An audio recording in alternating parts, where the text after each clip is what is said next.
Hi friends, అందరికీ నమస్తే. Welcome back to my channel. ఈరోజు గుత్తి వంకాయ ఎలా ప్రిపేర్ చేయాలో చూపిస్తాను. ఎంతో టేస్టీగా ఎమ్మీగా ఉండే గుత్తి వంకాయ అండి. చాలా అంటే చాలా బాగుంటుంది. ఇలా చేసి మీరు కూడా మీకు ఎలా కుదిరిందో తప్పకుండా అయితే కామెంట్ చేయండి.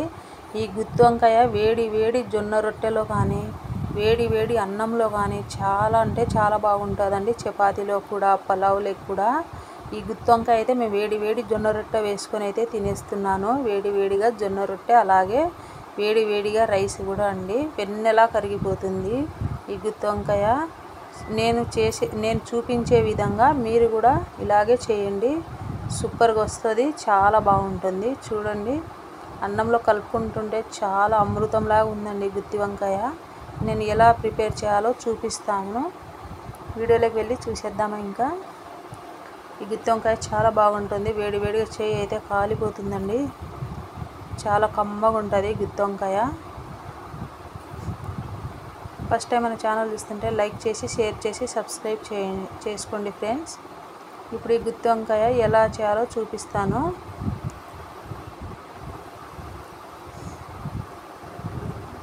ఒక్కొక్కరు ఒక విధంగా చేస్తారు కదా, నేను నా స్టైల్లో చూపిస్తాను. చూడండి, గుత్తి వంకాయ జొన్న రొట్టె ఎంత సాఫ్ట్గా ఉందో వంకాయ. నేను చేసే విధంగా చేస్తే అంత టేస్టీగా ఉంటుంది. ట్రై చేయండి. ఫస్ట్ అయితే ఒక ప్యాన్ పెట్టుకొని ఒక 2 టేబుల్ స్పూన్ వరకు ధనియాలను అయితే దూరగా ఫ్రై చేసుకోవాలి. బాగా దూరగా ఫ్రై అయిన తర్వాత తీసి ఒక ప్లేట్లోకి అయితే వేసుకుందాము.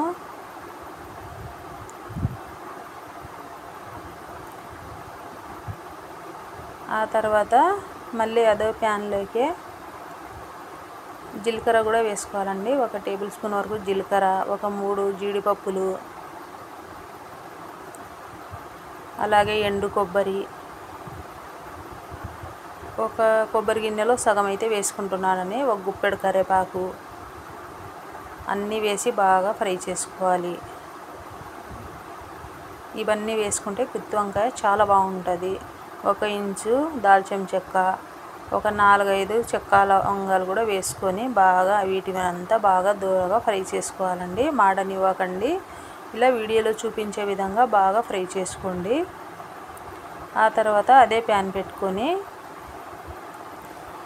వీటిలోనే నువ్వుల్ని కూడా ఫ్రై చేసుకోవాలండి. ఒక 2 టేబుల్ స్పూన్ వరకు నువ్వులు కూడా ఫ్రై చేసుకుంటున్నా. తప్పకుండా ఈ నువ్వులను అయితే వేసుకోండి. గుత్తి వంకాయలో చాలా టేస్టీగా ఉంటుందండి నువ్వులు వేసుకుంటే. ఇవి కూడా చిటపటలాడే వరకు అయితే బాగా ఫ్రై చేసుకోవాలి.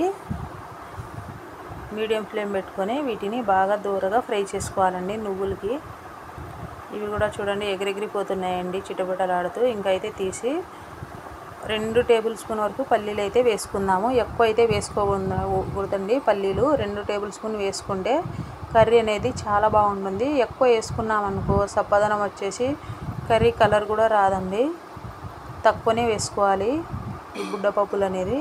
నువ్వులు వేసుకుంటే చాలా బాగుంటుంది. ఇంకా ఈ స్పైసెస్ని అంతా బాగా ఫ్రై చేసాం కదా, చల్లారించిన తర్వాత ఒక మిక్సీ జార్ తీసుకొని 2 టేబుల్ స్పూన్ వరకు కారము, ఒక 1/2 టేబుల్ స్పూన్ వరకు పసుపు, సాల్ట్ కూడా వేసుకోవాలి. మిక్సీ జార్లోనే వేసుకుంటే మసాలా అంతా బాగా మిక్సీ చేసుకుంటే అన్నీ బాగా కలిసిపోతుందండి. పసుపు వేసుకున్నాం కదా, పసుపు వేసిన తర్వాత ఇవి మనం ఫ్రై చేసుకున్నాం కదా ధనియాలు, జీలకర్ర, వీటిని కూడా ఇందులోనే వేసుకుందాం.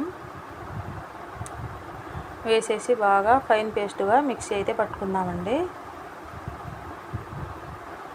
వాటర్ వేసుకొని బాగా మిక్సీ పట్టుకోవాలి. ఆ తర్వాత అల్లం వెల్లుల్లి పేస్ట్ కూడా వేసుకోవాలండి. ఫస్ట్ వేయడం మర్చిపోయాను. మిక్సీ ఇదంతా గ్రైండ్ చేసిన తర్వాత అల్లం వెల్లుల్లి పేస్ట్ కూడా వేసుకొని అంతా బాగా కలుపుకుందాము. చూడండి, వీడియోలో చూపించే విధంగా ఇలా బాగా ఫ్రై చేసుకొని అన్ని మిక్సీ జార్లోకి మిక్సీ పట్టుకొని ఇలా అయితే చేసుకోండి. ఇప్పుడు వంకాయలను అయితే పైన అంతా కట్ చేసుకోవాలండి. దాని తోలు పైన ఆ కాడల్ని కూడా కత్తిరించుకోవాలి. చూడండి, వీడియోలో చూపించే విధంగా ఇలా 4 ముక్కలుగా అయితే అలా చీల్చుకోవాలండి వంకాయకి. అలా చీల్చిన తర్వాత స్పూన్తోనైతే ఒక్కొక్క స్పూన్తో అయితే ఇందులో అయితే బాగా వేసుకోవాలి, నింపుకోవాలి ఈ గుత్తి వంకాయలోకి. ఇలా వేసుకుంటే ఆ మసాలా అంతా వంకాయకి పట్టి కర్రీ అనేది చాలా టేస్టీగా వస్తుంది. చూడండి, నేను వీడియోలో చూపించే విధంగా చేసుకోండి. పైన తోకలు అవి పెద్ద పెద్దగా ఉంటాయి కదండి, అందుకనేసి పైన కట్ చేసేసి పైన అది తోలు కూడా అంతా తీసేయాలండి. అలాగే నెక్స్ట్ వంకాయని కూడా అలాగే కట్ చేసేసి ఇలాగే గుత్తి వంకాయని అయితే బాగా నింపేసుకోవాలి మసాలా. ఇలా మసాలా చేసుకుంటే ఈ మసాలా గుత్తి వంకాయ కర్రీ చాలా బాగుంటుంది. అన్ని వంకాయలు కూడా సేమ్ ప్రాసెస్ అలాగే చేసుకోవాలి, వీడియోలో చూపించే విధంగా. చూడండి, అలా చేసుకున్న తర్వాత ఈ వంకాయలని బాగా నీట్గా కడిగేసి అలా కట్ చేసి మసాలా అంతా వేసుకున్నాం కదా. ఇప్పుడైతే ఒక 4 టమోటాలు, 2 పచ్చిమిర్చి, ఒక పెద్ద సైజు ఉల్లిపాయ అండి కట్ చేసుకొని ఒక ప్యాన్ పెట్టుకొని ఆయిల్ అయితే కొద్దిగా ఎక్కువనే వేసుకోండి. గుత్తి వంకాయలకి ఆయిల్ ఎక్కువ ఉంటేనే చాలా టేస్టీగా ఉంటుందండి. వేసిన తర్వాత ఈ ఉల్లిపాయని కూడా వేసి కొద్దిగా గోల్డెన్ కలర్ వచ్చేంత వరకు అయితే బాగా ఫ్రై చేసుకోవాలి. ఇది కొద్దిగా ఫ్రై అయిన తర్వాత ఆవాల జీలకర్ర కూడా వేసుకోవాలి. ఇందులోనే ఆవాల జీలకర్ర వేసి కొద్దిగా బాగా ఫ్రై అయిన తర్వాత కొద్ది కరివేపాకు కూడా వేసుకుందాం ఇందులోనే.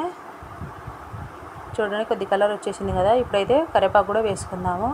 కరివేపాకు కూడా కొద్ది చిటపటలు ఆడే వరకు అయితే ఫ్రై చేసుకోవాలి.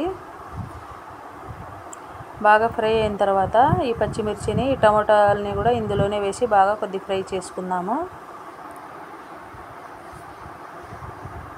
కొద్దిగా సాఫ్ట్ అయ్యేంత వరకు అయితే బాగా కలుపుకుంటూ ఫ్రై చేసుకుందాము.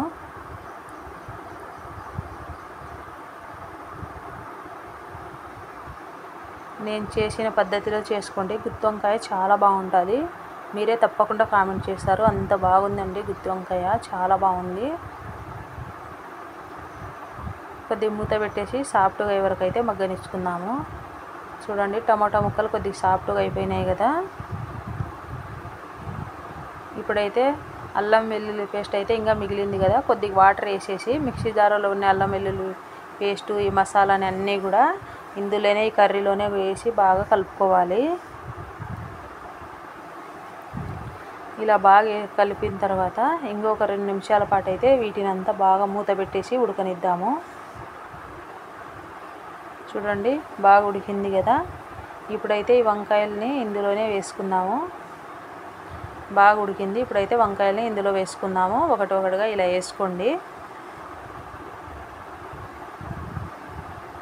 ఇలా చేసుకుంటే సాఫ్ట్గా అయిపోతాయండి గుత్తి వంకాయ, చాలా బాగుంటుంది.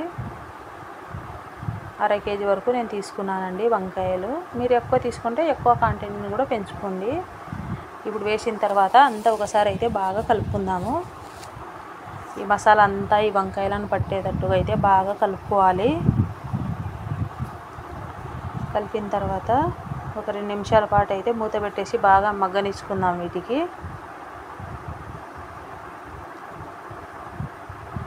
చూడండి, ఇలా బాగా ఉడికి మగ్గింది కదా. మళ్ళీ ఇంకొకసారి అయితే బాగా కలుపుకోవాలి. ఇట్లా మధ్య మధ్యలో కలుపుకుంటూ ఉండాలి, లేదంటే అడుగు అంటుకుంటుందండి.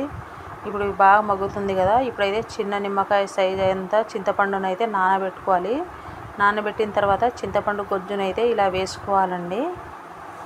మీ క్వాంటిటీని బట్టి మీరు చేసుకోండి. చింతపండు గొజ్జు అనేది ఎక్కువ పులుపు లేకుండా దానికి సరిపడా అయితే వేసుకోండి. నేనైతే 1/2 కేజీకి అయితే చిన్న నిమ్మకాయ సైజ్ అంతా చింతపండును అయితే తీసుకొని నానబెట్టుకొని ఇలా గొజ్జును అయితే వేసుకుంటున్నాను. వీటిలో ఒక 4 టమోటాలు కూడా వేసానండి. చాలామంది అయితే టమోటాలు వేసుకోరు, కానీ టమోటాలు వేసుకుంటే ఈ గుత్తి వంకాయ కర్రీ చాలా బాగుంటుంది.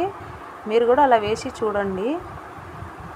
నేనైతే ఎప్పుడు చేసినా ఇలా టమోటాలనే వేస్తాను, ఎక్కువ చింతపండుకే తక్కువ చేసుకుంటానండి. ఇలా అంతా వేసిన తర్వాత బాగా కలుపుకోవాలి. చూడండి, అంత వాటర్ వేసినా ఇంకా గొజ్జుగా ఎలా వచ్చిందో ఈ కర్రీ.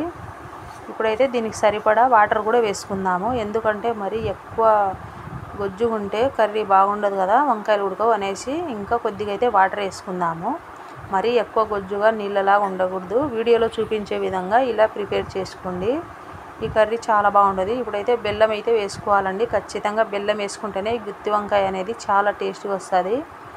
నేనైతే 1/2 కేజీకి అయితే ఇది వీడియోలో చూపిస్తున్నా కదా, అంత సైజు అయితే వేసుకుంటున్నాను. మీరు కూడా వేసుకోండి. బెల్లం వేయడం అయితే మర్చిపోవద్దు. ఈ గుత్తి వంకాయలో బెల్లం వేసుకుంటే చాలా బాగుంటుందండి. వేసిన తర్వాత అంతా కలిపి ఇప్పుడు మూత పెట్టేసి మీడియం ఫ్లేమ్ పెట్టుకొని ఒక 10 నిమిషాలు అయితే బాగా ఉడకనిచ్చుకుందాం. చూడండి, సాఫ్ట్గా అయితే అయిపోయినాయి వంకాయలు. ఇప్పుడైతే పైనుంచి కొత్తిమీర కూడా వేసుకుందాము. కొత్తిమీర వేసిన తర్వాత అంతా బాగా కలుపుకుందాం ఒకసారి. చూడండి గ్రేవీ ఎలా వచ్చిందో, ఎంత చిక్కగా ఉందో గ్రేవీ కదా గుత్తి వంకాయది. చాలా బాగుంటుందండి. గ్రేవీతోనే సూపర్గా ఉంటుందండి. అన్నం చపాతీ కానీ రోటీ కానీ దేంట్లో లేకైనా బాగుంటుందండి. పలావులకు కూడా సూపర్గా ఉంటుందండి గుత్తి వంకాయ. ఇంకంతా కలిపిన తర్వాత మళ్ళీ 1 నిమిషం పాటు అయితే కొద్దిగా మీడియం ఫ్లేమ్లో మగ్గిస్తాము.